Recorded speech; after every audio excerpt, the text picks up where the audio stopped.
And this is a 1/2 inch Sharkbite removal tool.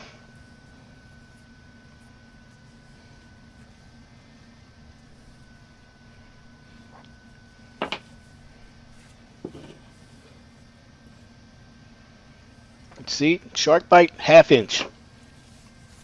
And if you're going to do something like this, I think it's a good idea that you go ahead and pick this tool up.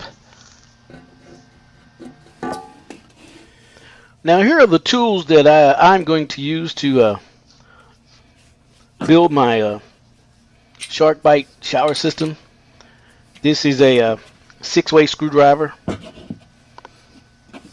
and of course I have a measuring tape, and back to the 6-way screwdriver. 6 ways because they have 6 different types of tools, and of course we're going to use this here.